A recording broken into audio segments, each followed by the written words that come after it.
ماته د هر سړي ایمان معلوم شو، خپل را د ګټه او تاوان معلوم شو، او دلته کې هر یو سړی خپل غرض کوي. بادره ماته ټول جهان معلوم شو. قدر خان مخلص ما منګلور پیدا شي اوسېږو په دې سالنډ کې، او کاروبار خو چې دی الحمدلله زه د سپلو کار کوم، څه د 30-35 سال نه کومه، د دې سره د شعر و شاعرۍ کار هم کومه.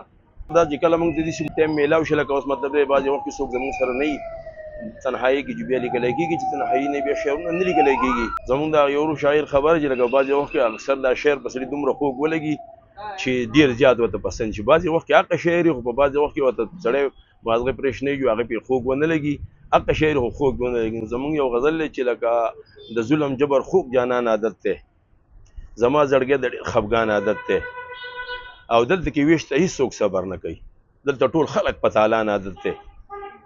او همیش پردي شعرونه کور ته راوړو، موږ پښتنو کې دا ډېر روان عادت دی، او موږ پکې وچې څاړې شونډې ګرځو، ستا په سرو شونډو سور پېزوان عادت دی، او چې څه دې خوښې راته ټول ووایه دا ستا بادر د ډېر تاوان عادت دی.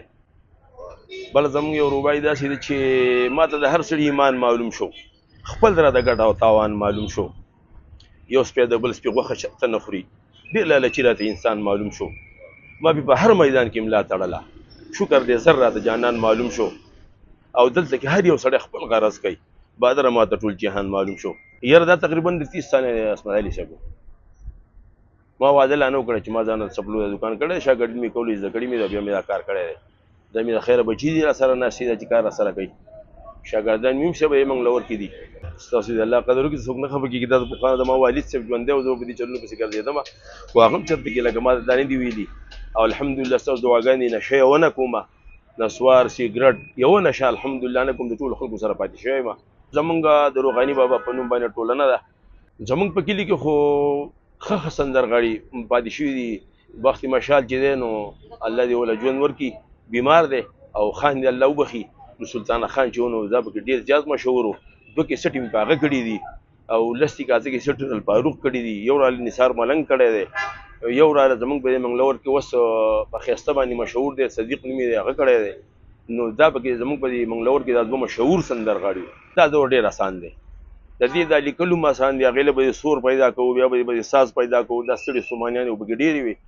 اوس چې دی نو اوس خو مطلب دی چې موبایل دور دی، جو کیمره نیول دی او هغه کار کول دي که نه، هغې پسې به یې ساز راوستو، بیا به یې ګاډی کوو، دا ستړي پکې ډېرې زیات دي. خو نه الحمدلله هغه وخت نه خو شوق زموږ ډېر زیات و، جو لیګي به دي که نه لیګي زغړېږو پکې. د کیسټو په دور کې مې دغه لیکلو چې رقیب لاس نیولی به د یار کوڅې له بیا یم کوو به رښتیني، خپل زور به درته ښایم کوو به رښتیني. په هغه وخت کې دا کیسې لیکلو چې زیاتې وې که نه، د زور به دې خبر کم د دې هر څه نه وروستو، بیا ورک په دله سر کم د دې هر څه نه وروستو.